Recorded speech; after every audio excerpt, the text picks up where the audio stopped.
రైతు బంధు పడలేదని రైతులను నిజంగానే వీళ్ళు రాజులను చేసినట్టుగా ఇట్లాంటి మాటలతో ఇంకా భ్రమలు పెట్టాలనే ప్రయత్నం చేస్తున్నారు అధ్యక్ష. ఈరోజు నేను మీకు గుర్తు చేయదలుచుకున్నా అధ్యక్ష, మీ ద్వారా వాళ్ళకు కూడా గుర్తు చేయదలుచుకున్నా. ఆర్థిక మంత్రి అక్కడనే ఉన్నాడు, లెక్కలు ఇక్కడనే ఉన్నాయి. ఈ లెక్కలన్నీ నేను చెప్తాను, కాదంటే వారి అవకాశం వచ్చినప్పుడు మీ అనుమతితో వారు మాట్లాడమన్నారు అధ్యక్ష. రైతు బంధు ఇంకా వేయలేదు, ఎక్కడ పోయింది ప్రభుత్వం అని చెప్పిండ్రు కదా, పదే పదే మాట్లాడుతున్నారు అధ్యక్ష. 2018-19 యాసంగి రైతు బంధు 20-10-2018 నాడు మొదలుపెట్టి 30-3-2019 5 నెలలు పట్టింది అధ్యక్ష.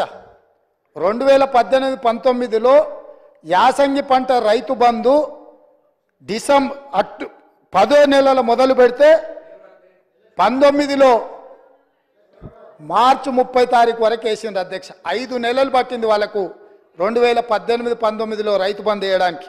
వస్తున్న ఎలక్షన్ ఇయరే కాదు, ఆ తర్వాత సంవత్సరాలు కూడా ఉన్నాయి, తొందర ఎందుకు. 19-20లో యాసంగి 28-1-2020 నాడు మొదలుపెట్టి 23-10-2020 9 నెలలు పట్టింది అధ్యక్ష. ఒక్క యాసంగి పంటకు రైతు బంధు వేయడానికి 9 నెలలు ఆనాటి ప్రభుత్వం తీసుకున్నది అధ్యక్ష.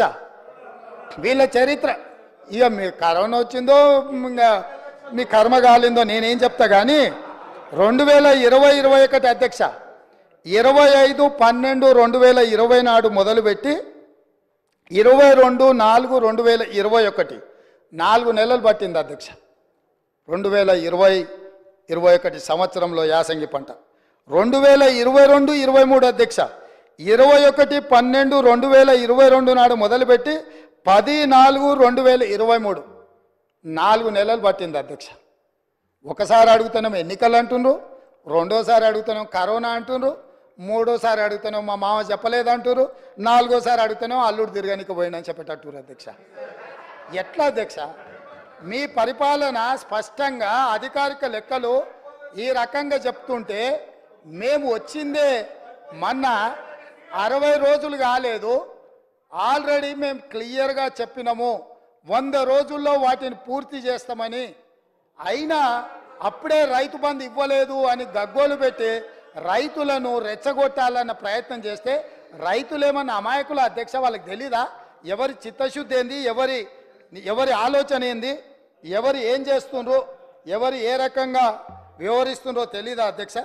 అదేవిధంగా అధ్యక్ష